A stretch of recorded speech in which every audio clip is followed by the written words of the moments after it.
Hi, welcome back. My name is Michelle. You're watching Michelle's Life. This video is going to be about the books that I want to read before the end of the year. I want to start off this video though on a whole different path. I want to basically give shout outs to all of my friends in this community that have reached out to me over the past several months just to check in and make sure I'm okay, to tell me that they've missed my videos, to ask about my daughter, to just check in and see what books I've been reading.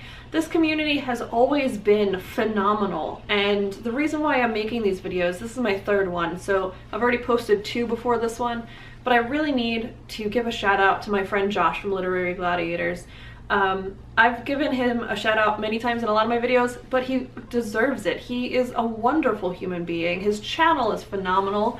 If you haven't checked out Literary Gladiators yet, it's basically like attending a college conference on different literature. They have different subjects. They have so many guest stars on their channel. I recently did an LGBTQIA recommendation video back in June or July. I think it was June. And he reached out to me after the hurricane on Goodreads just to make sure that my daughter and I were safe.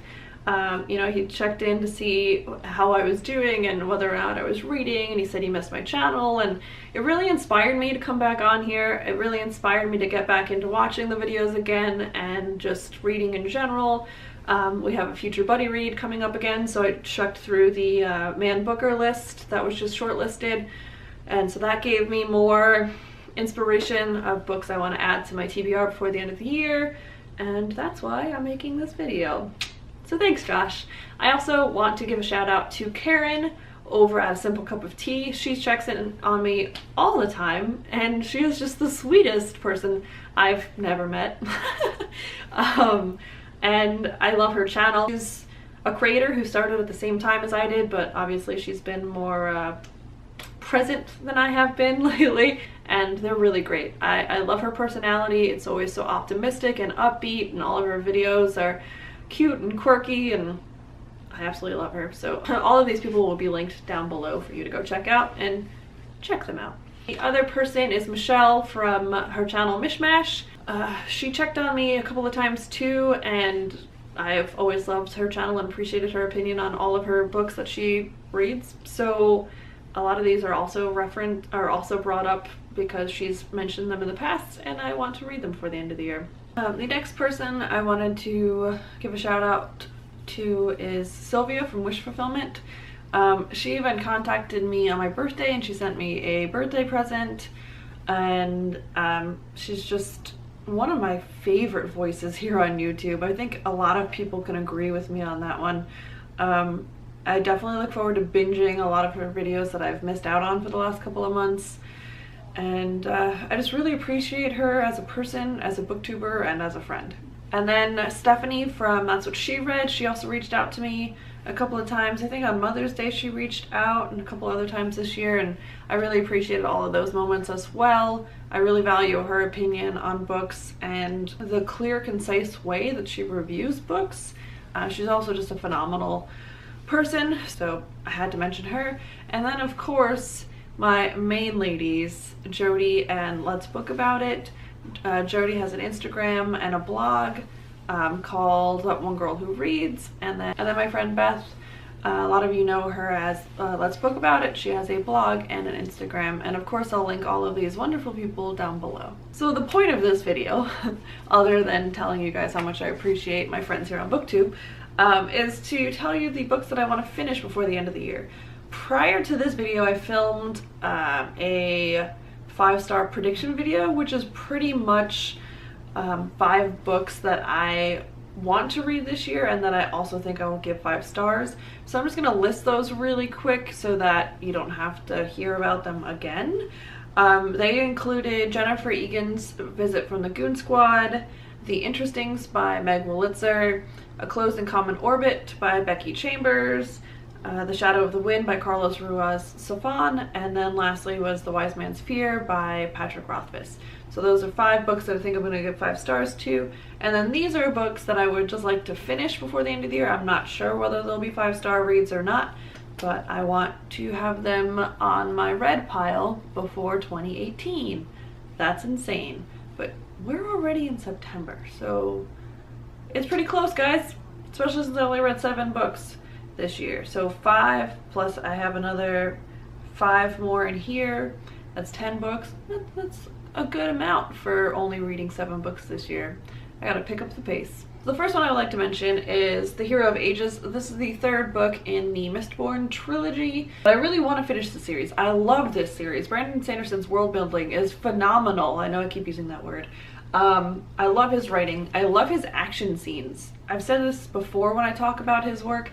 I don't really like action scenes in movies and stuff because I get kind of confused with all of the fighting and the arms and the limbs flying all over the place. But in this, he describes it, in each of his books, he describes the fighting scenes and the action scenes just so vividly and precisely and clearly that I'm never confused, like who's winning, who's losing, who just struck whom.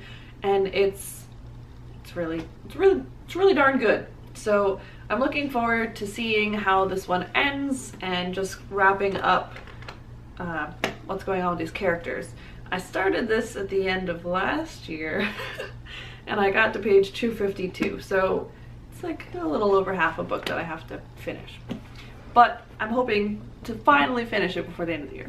The next one has been my car book for the whole year. Let me know, do you guys have car books or like purse books?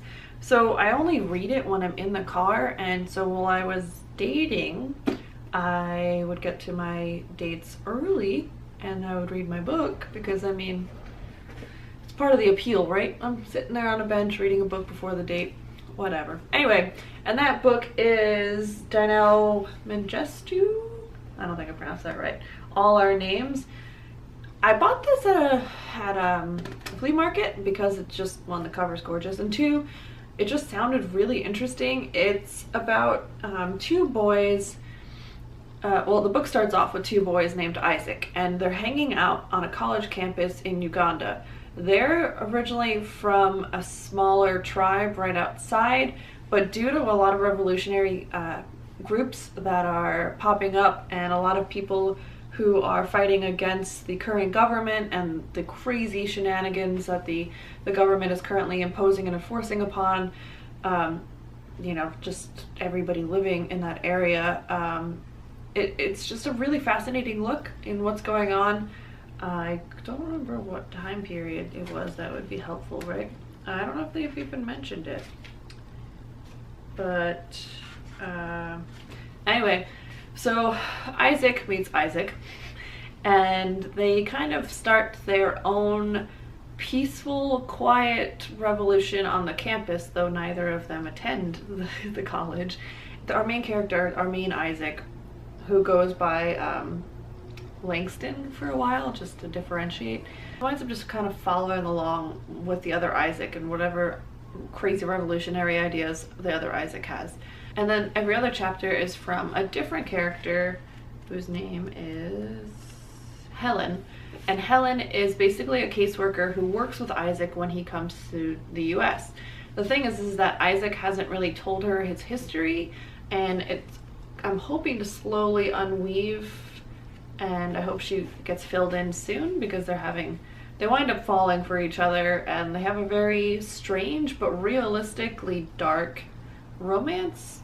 Just very passionate and very full of lust, but not very open, not very, you know, they don't really talk to each other about a lot of things, and they need to open that window. So it's really good so far. I'm 71 pages into it, but I think it's time to take it out of my car and finish the bad boy. The next one that I would like to read before the end of the year is The Story of a New Name. I have a lot of big books that I want to read this year. Why do I keep doing this? Anyway, it's Elena Ferrante's second book in her Neapolitan series. I read the first one, My Brilliant Friend, last year, and I really, really enjoyed it. I love the honesty Ferrante portrays about friendship in her novels, and I'm really hoping it continues. Friendship in America a lot of times is portrayed as like this perfect, you know, upbeat, constantly uplifting, positive thing, where in Ferrante's novels she writes them more realistic, and sometimes they can be, you know, poisonous, and sometimes you can be jealous, and sometimes you can make mistakes, and she explains the rationale behind all of this, and like it makes sense, and you realize that relationships are flawed. We are flawed as people, and I love the way that she can capture that essence, but yet you can still fall in love with her characters. So I really want to continue on with the series. Second to last is Golden Boy by Abigail Tartolini. I feel like I've mentioned this in probably like a good 15 out of my, what, 200 videos on here. I originally picked this book up because Lindsay Ray, when she was doing videos back 2 years ago when I first started, recommended it, and it sounded phenomenal. And it has an intersex protagonist in it, and I actually haven't read a lot of queer literature this year, so I feel bad about that. I do want to read several more queer novels before the end of the year, and this is definitely on the top of that list. And then lastly is a book that was recently shortlisted for the Man Booker. It's called Exit West by Mohsin Hamid. I should have looked that up first, I'm sorry. This is the first one I looked up from the Man Booker list, and it sounded really good, mostly because Max from Well Done Books gave it 5 stars. It sounds really good. I remember in the synopsis it said something about, you know, like a Romeo and Juliet style love affair where they, you know, fall fast and deeply for each other, but it's in a really terrible time. There's war and just destruction happening all around them, and they're trying to escape. And I like that idea because I like the idea of the strain that could put on a relationship and just watching how two people handle that kind of situation. But it sounds like there might be some kind of magical realism elements to it too, because they're introduced to a door that will take them away, and I don't know what that means, but I'm hoping it's magical realism. And yeah, it sounds really good. So I'm hoping when I do my buddy read in October and November with Josh, we usually tend to pick Man Booker choices or National Prize winners and stuff like that. So that could be an option. It's one that I would like to read regardless. So that's it for this video. Those are the other 5 books that I want to read, so 10 altogether that I want to finish before the end of this year. Let me know down below what some of your books are that you have to finish before 2018 hits. And that's it. Thank you so much for being a wonderful part of this community. I'm so thankful for each and every one of you, and I just want to say thank you for watching, liking, commenting, and subscribing. I'll see you guys next time. Bye!